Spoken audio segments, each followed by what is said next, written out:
Hello there, welcome to the Saroy channel. I'm so glad you've joined me tonight wherever you are in the world. I send all my love to all my subscribers, and if you haven't subscribed, please do so because you don't want to miss out on all the wonderful stories I have lined up for you. Tonight's story is about two twins who get lost in the woods. Not only do they get lost in the woods, but they have an encounter with the hairy man. So let's get started.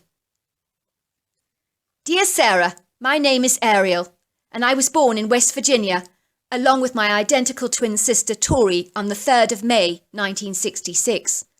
My mother had been pregnant with triplets, but unfortunately she lost the last twin that died only months after her birth, due to complications caused by oxygen deprivation. I know my mother had a very strenuous and difficult delivery. She used to tease us by telling us that we just did not want to be born, as we liked the refuge and shelter of her womb too much. Maybe we were too afraid of the challenges we were to invariably experience in our futures, especially at the young tender age of 10, when a mystery would shroud over our life for many long years, with more questions than answers. Growing up with my twin sister Tori, we both felt throughout our lives that we were missing something, like an arm or a leg. Something did not feel quite right for a very long time. Sadly, my mother never told us that we were triplets, and our one sibling had died. I think we rarely felt her loss, even though we never knew of her existence. The usual question people invariably always ask a twin is, what distinguishing physical feature sets you apart from your identical sibling? In my case, I had a mole under my chin, and my sister did not. This was something we were not about to reveal to anyone. It was our little secret that even my parents did not know, because we kept this very secret between ourselves. We enjoyed the confusion we created with people not being able to tell us apart. My mother made things so much more worse by dressing us up in identical clothes, much to my father's irritated infuriation. He used to say that it was such a struggle telling us apart in the first place, and my mother was making things even more complicated and challenging for him. My stubborn mother didn't care because she loved dressing us up in a pair of pretty doll-like clothes and in matching outfits. This inevitably meant that people could never tell us apart, and we both really enjoyed the evident confusion we aroused. It became like an incredibly fun game that other people found immensely frustrating. There were advantages to being twins from an early age, because my parents did not know who to punish or discipline. One day, for example, Tori deliberately broke my mother's expensive Ming vase, in angry retaliation against my mother for refusing to let us go to our neighbour's party. We always had each other's backs growing up, so my mother could not discipline either of us because she didn't know who was the guilty party, who was guilty of the shameful vandalism. And that was not easy for her. You can imagine the fun we had growing up, swapping dates with boyfriends, attending different classes at school, playing each other's roles in school plays. You name it, we did it all. So yes, we had a great deal of fun being twins, but the best part of it all is that we were never alone, because we quite literally did everything together, which subsequently led to us becoming very close and almost inseparable. My story starts when I was 10 years old, and my sister Tori and I were out camping with my parents in some national forest in West Virginia. But please do not ask me where, because Tori and I have absolutely no recollection of the location. We were too young at the time, and sadly our parents are now both deceased, so we can't ask them about that either. We would go camping regularly as a family, which was something we loved to do. My parents loved adventure and were very outdoorsy kind of people. I remember the day when we had pitched our tents in an exceptionally beautiful clearing, overlooking a gloriously pretty pond. My father had prepared an open fire pit, and my parents were both unwinding and chatting happily while drinking glasses of Pinot Noir. Tori and I were instructed to play close to the campsite, while my father prepared the delicious sausages over an open grill on the fire pit. Tori and I unintentionally wandered off and got mysteriously lost in the forest. We were to be found 5 days later, without any signs of exposure from the elements, no signs of thirst or hunger, but only a little bedraggled, a little dirty, and a little worse for wear. It was extraordinary to say the least, but no one had answers about what had happened to us, least of all ourselves. Some people in our small town believed we had been abducted by aliens because there had been a recent sighting by 2 young boys of a silvery-like object seen in the forest a month earlier, shortly before our disappearance. So as you can imagine, rumours abounded and speculation was rife among all the locals in our town of what had become of us during those missing hours and missing days. We returned to our campsite as if nothing had happened and no time had passed. In muddled confusion, we could not understand why my parents were no longer camped out in the usual clearing around the beautiful pond. We could not smell the delicious sausages we were hungrily expecting to eat for lunch. And even the time of day did not feel right. It felt more like late afternoon than lunchtime. It was all very peculiar and curious for us, wondering where on earth our parents had vanished to, and why our campsite in the clearing had all but dematerialized. Tori and I looked at each other in horrified stupor, wondering what on earth was going on, and where our parents were, because we knew only moments before our tent had been pitched close to the moss-covered cedar tree, and the fire had been crackling away at full force, and even the fire pit and remaining ashes had all but vanished mysteriously. In our troubled confusion, heightened anxiety, and tearful repose, we finally approached a couple of elderly hikers and asked them if they had seen our parents. They kindly took us to see the park ranger, who knew exactly who we were and kept saying, "OMG, they're alive! They're alive! OMG, they're alive! Oh!" I do not think I've ever seen anyone happier as this man was. He was completely elated to see us, with a grin that was spread so wide on his face like a Cheshire cat. We were so surprised to see his strange reaction towards us, as we believed we'd been missing for minutes, not days. We were later reunited with our delighted parents, who had both been broken-hearted by our mysterious vanishing. My mother was later to tell us that this ordeal was the most desperately sad, harrowing and hopeless time of her entire life. But in her gut she just knew we were still alive, even though the police believed the contrary. I gather that there was a huge investigation into our strange, very curious disappearance. Search parties, police and tracker dogs were used to scale the entire forest, searching for us. Sadly, no trace of us was ever found, apart from Tori's pink ribbon that was found snagged on a thorn bush. My parents were warned by the police that the news may not be good, and it was likely that we had succumbed to a deadly fate or been ravaged and killed by a wild animal. I was told that even the tracker dogs used in the operation lost our trail of scent, which curiously ended up at a very large lake in a wooded clearing. Finally, divers were used to retrieve and recover our little bodies, which were then believed to have accidentally drowned. Sadly, a body was indeed found submerged in the murky depths, but it was neither one of us, but suicide victim who had been missing for 10 long years, and the feet of his ravaged skeletal remains were found weighted down by heavy bricks of some kind. My parents did say that both Tori and I were never quite the same after that missing time, that we both had no recollection of. It was like our memories were repressed. I gather we became more serious as children, less mischievous and much less mellow. Tori and I began to experience regular panic attacks, and they were isolated incidents that my parents considered to be very peculiar about our behaviour. One of those was when we visited a zoo a year or so later, and my parents said that both Tori and I were utterly terrified of the primates, like the monkeys and the orangutans that the other children just loved, but we hated. Our worst reaction was when we saw the hairy gorillas. Apparently we both screamed at the top of our lungs and tried running away, much to the shocked amazement of all the onlookers and the embarrassment of my mother.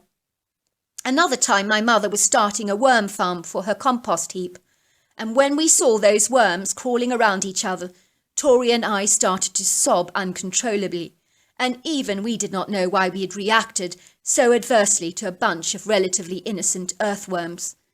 One Christmas an uncle of ours gave Tori and I both a very big brown fluffy bear, and when we opened the presents and felt the fur of that creature, we cried out in horror, throwing the bears back at my uncle, and ran into our bedroom sobbing. Our reaction was so much of a surprise to us as it was to our parents, and it was all odd, but none of us was ever able to make any sense of it at all. And these strange behaviours continued with various other things in our lives that troubled my mother for many long years, even when we had become adults. Fast forward many years later to the year 2010, when the curious subject of the elusive creature known as Bigfoot finally reached our television screens. It was a subject few knew much about, and most believe was just a mythical creature, as many still believe today.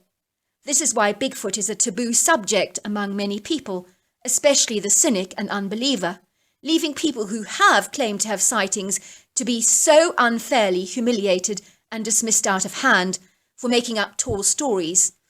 By this time, both Tori and I were married to identical twin brothers, and we both had children of our own.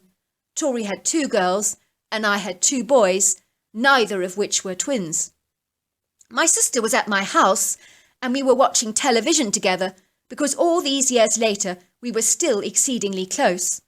We were channel hopping that day, and we found ourselves tuning into a program all about the elusive creature Bigfoot, a creature that neither Tori and I had ever heard of before. Seeing a picture of this creature on our television screens caused my heart to race 1,000 miles an hour, and I felt this overwhelming sense of panic, dread, and horrendous anxiety. Tori was also reacting in a very similar way to the program, and suddenly we knew without a doubt that the missing time we had experienced as children was clearly linked to this creature known as Bigfoot, and we needed to find answers, and so we decided to engage in a protocol known as regression therapy. In truth, we doubted that it would actually work for us, but when you get to a place of such desperation to find answers to missing time, we just knew that we had to explore every option available to us. Tori and I booked separate appointments with a regression therapist on the same day. This lady came highly recommended and had years of experience in regressing patients with phenomenal healing results. I did have my doubts that this therapy would actually work for us, but as I said to you before, I was willing to try anything, and we had nothing to lose. My regression therapist was a stout woman. She was in her late 40s or early 50s with brown bobbed hair and cheerful hazel eyes. She had such a warm and down-to-earth disposition, and so I felt instantly relaxed in her company. But I was also convinced the session wouldn't work for me. But I was to find out, to my surprise, how wrong I was. Initially, the therapist asked me the usual routine questions like, why was I there in the first place? What was I hoping to get out of the session? I told her about my missing time that Tori and I had both experienced at 10 years old of age. And I was surprised to learn that repressed memories are often due to emotional trauma and are more common than you know. I was glad to learn that her sessions had a huge success rate and that she would tape our session so that we could listen to them as often as we wanted.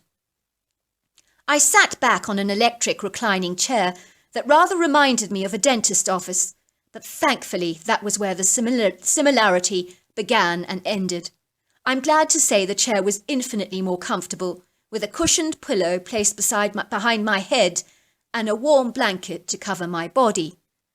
It was the weirdest experience being regressed like this, but I was shocked to find those memories coming flooding back.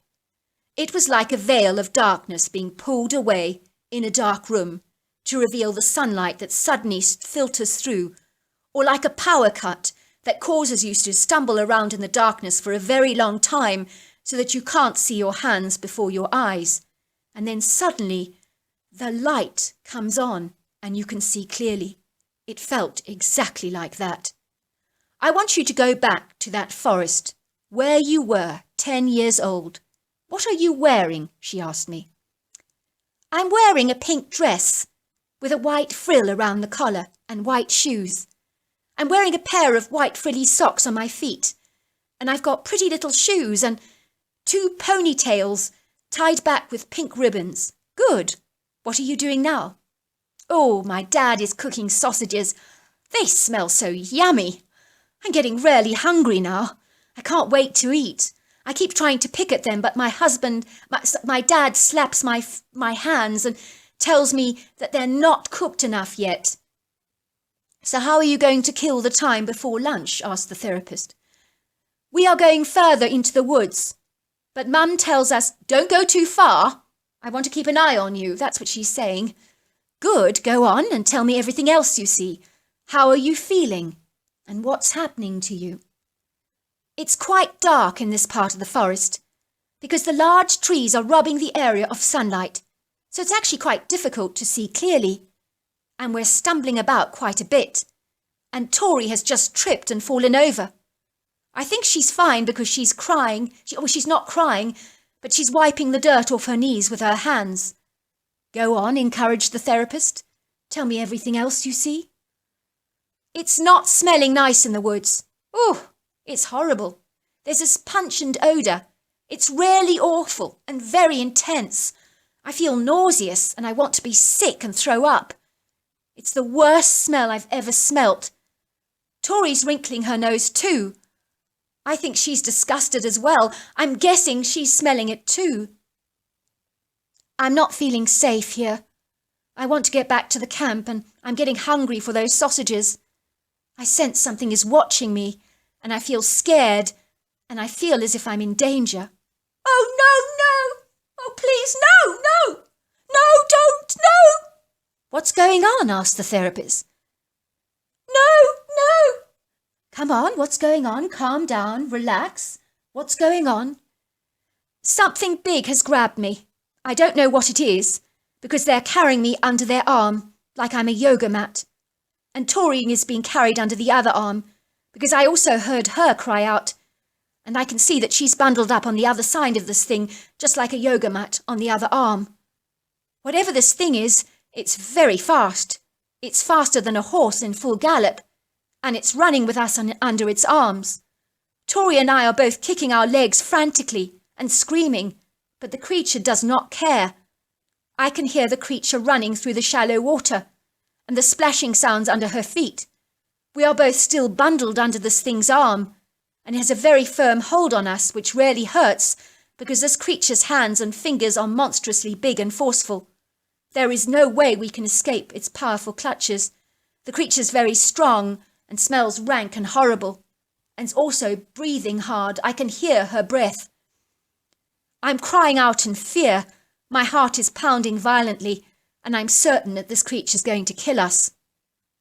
Suddenly the creature goes up this high incline that seems very steep and mountainous, but it's effortless for this thing because it's agile like a mountain goat.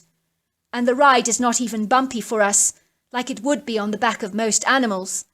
Suddenly this thing is bending down and lowering its body while holding us under its arms all the while.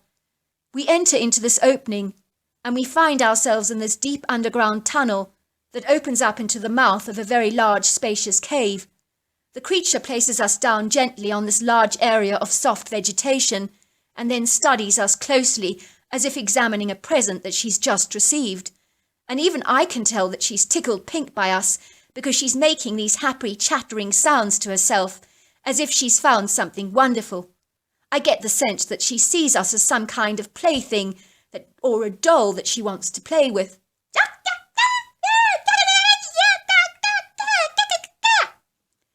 Tori and I are utterly terrified. We can't believe what we're seeing. This creature is like a monstrous giant that is so tall, and as tall as the front door, and easily as wide. All over she's covered in matted brown hair like a teddy bear, with bits of Spanish moss growing through it on its edges. Her grey hairless face has a human look about it, but not quite. It appears that she almost has no neck, but it's like she has a cone-shaped head that sits on a pair of massive shoulders. Part of her seems like an ape. She's definitely a girl. She has a strong female energy, which I felt from the very beginning when she grabbed us. And this is affirmed by her small hairy breasts, and she has the longest arms I've ever seen that are wide and big. She can easily touch her ankles without bending down. That's how long they are. And her legs are shorter than her arms in a way, but they're very long and big. She has the muscle density you wouldn't expect to see anywhere except in a bodybuilder, but she's way stronger than I imagined they would be. Oh my goodness, I do not believe this. It's getting worse than I could imagine. What is? Asked the therapist. There are more of these monsters in the cage, and they look like her. Although the alpha male is twice the size of the others, he's a monstrous creature. He's a hairy giant and he's big. How are they reacting to your presence? Asked the therapist. They're not pleased one little bit. They look angry, but not with us, with her. The male is thumping his chest at her and growling, and she looks like she's acting dumb and playing stupid. I think the creature's done this before. I get that impression. Kidnapped a kid, I mean. I just get that feeling.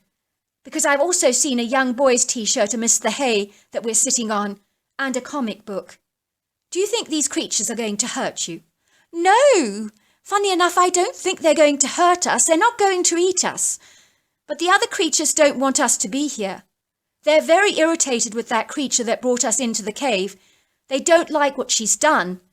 I think they see her as a loose cannon, almost as if they think she's a bit mentally unstable and off her rocker. Do you think she is? She is crazy. She's playing with us like we're dolls and is constantly stroking us like we're dogs. She keeps guarding us from the other creatures, and when they get close to us, she growls at them like a dog does when she's challenged. Are you being fed by her? Yes, all the time. She won't stop stuffing our mouths with these slugs and wiggling worms.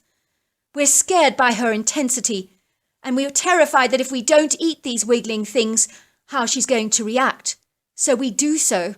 They're horrible. They wiggle in our mouths and they taste like dirt. She gives us filthy water to drink out of an old Coca-Cola bottle that is very grubby, and the water tastes rank like pond swill. Are you scared of her compared to the others? Oh, they're all the same. They're all equally as terrifying. You don't stop being scared. It's like being in a den of tigers or a den of vipers, who might appear docile at first, but could suddenly turn around and become aggressive or even violent. Oh, wait a minute. Something's going on. The large alpha male is challenging our kidnapper. He's chattering to her, and she reacts with the terrifying screams. Her screams are so frightening that both Tori and I are putting our hands over our ears, and we're also crying. When she screams, she sounds like a woman being murdered. It is the scariest sound I've ever heard in my entire life. How are the creatures reacting to her tantrum? They're putting their hands on their ears as well to block out her screams. I do think they regard her as an extreme liability, but they put up with her because she's obviously a blood relative. Tell me, how do you manage to escape from this cave? Take me to the day when you escape. Well, it's daytime. You can tell by the light that's coming through the cave, and Tori and I can see that everyone in the cave is fast asleep. The creature's all snoring, and even the one on guard duty has fallen asleep, and that never happens. It's the first time the one on guard duty has fallen asleep, so now it's our chance to escape. I indicate to Tori with the sign language to flee the cave now. Does anyone hear you escape? Oh, I don't think so. We're sneaking out the cave as quietly as possible, terrified of waking anyone up. We're sliding through the tunnel. The opening is covered with a curtain of creepy foliage, so that on the outside you would not know that the opening was even there. Outside we find ourselves on a sheer mountainous outcrop, but Tori and I just crawl down this thing as best we can. We're quite agile. We've been walking for a while and we found ourselves at a lake. There is an old wooden bridge made of rafters. It's falling apart, but Tori and I are not heavy, so we can cross this thing easily, and that's exactly what we do. Anyone heavier would fall into the water, I'm quite sure. I cannot believe we're getting close to our camp, and I can't wait to see Dad. I can't even smell the sausages, and I'm so hungry. That's odd, the tent is gone, and Tori and I have not been gone for long. So there you are. That was my story. When Tori and I were regressed, she was also told an identical story to mine. I'm so grateful to have had this regression therapy because it has filled in all the missing blanks in our lives. We find that all the fear we carried in our lives for many long years has dissipated, and the panic attacks have vanished. I know my story sounds implausible and unbelievable, but I promise you this is what happened. And that creature called Bigfoot really exists. But like humans, they come in a range of temperaments. So beware of the aggressive ones, because they are potentially dangerous. But there are kind ones. I do remember in the cave, some of them were gentle. But that's my story. Well, I just want to thank you so much, Tori, for the most incredible story, and that you had the kindness to send it to us, because there are so many people out there who will be fascinated by it. Until next time, goodbye and good night.